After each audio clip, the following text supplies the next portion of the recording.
بسم اللہ الرحمن الرحیم۔ سامعین مکرم، آج ہم جس موضوع پر بات کر رہے ہیں،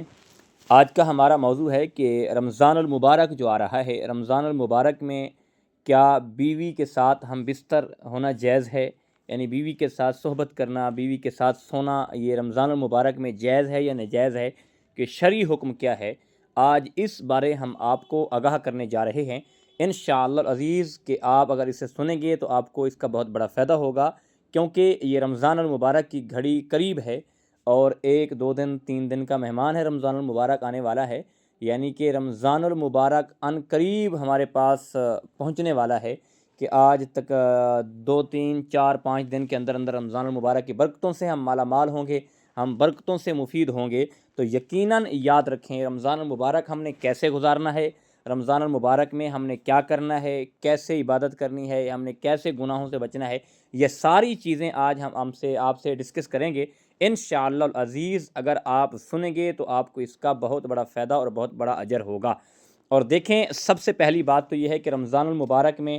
آپ بیوی کے ساتھ ہم بستر ہو سکتے ہیں، صحبت کر سکتے ہیں، لیکن روزے کی حالت میں آپ نہ ہی بیوی کو بوسہ دے سکتے ہیں اور نہ ہی آپ بیوی کے ساتھ ہم بستری کر سکتے ہیں، نہ ہی بیوی کے ساتھ صحبت کر سکتے ہیں اور نہ ہی بیوی کے ساتھ سو سکتے ہیں۔ کیونکہ اگر آپ بیوی کے ساتھ سوئیں گے، کہ جب میاں بیوی ساتھ سوتے ہیں، ازواجی تعلقات قائم کرتے ہیں، تو یقیناً ایک یعنی شہوت پیدا ہو جاتی ہے۔ یعنی شہوت پیدا انسان کے اندر ہوتی ہے، تو یعنی کہ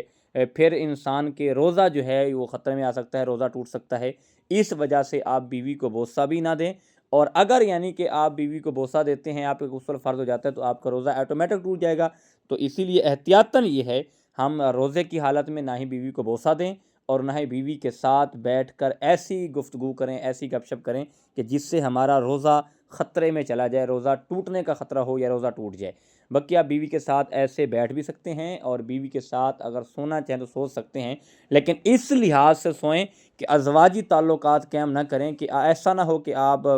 سوتے ہوئے ایسی گفتگو کرتے ہوئے آپ یہاں تک جا کے پہنچیں کہ آپ پہ غسل فرض ہو جائے۔ جب غسل فرض ہو جائے گا تو پھر یقیناً یاد رکھیں، یہ ایک آپ کا روزہ بھی ہے ٹوٹ جائے گا، اور روزہ اگر ٹوٹ جاتا ہے تو یقیناً ایک روزہ کا ٹوٹنا جو ہے، آپ اگر پورا سال بھی روزہ رکھیں گے تو اس کے برابر آپ کو اجر ثواب نہیں ملے گا۔ لیکن پھر احتیاطاً یقیناً یہ ہے کہ آپ روزہ جو ہے قائم رکھیں اور رمضان المبارک میں احتیاط سے اور ایک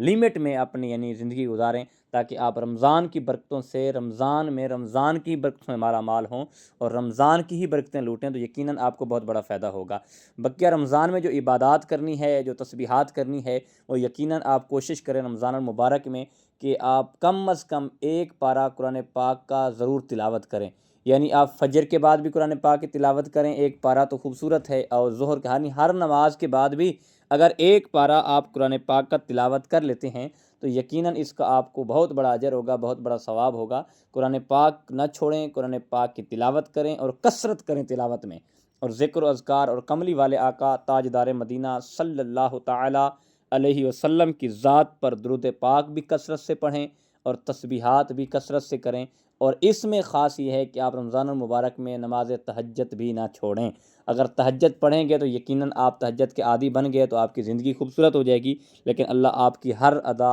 اللہ آپ کی ہر بات کی جو ہے قبولیت کی گھڑی ہوتی ہے، تو دعا قبول کرے گا۔ تو اللہ ہمیں رمضان المبارک کی ادب کرنے کی اور رمضان کے روزے رکھنے کی اور قرآن پاک کی تلاوت کرنے کی توفیق عطا فرمائے۔ وما توفیقی الا باللہ العلی العظیم۔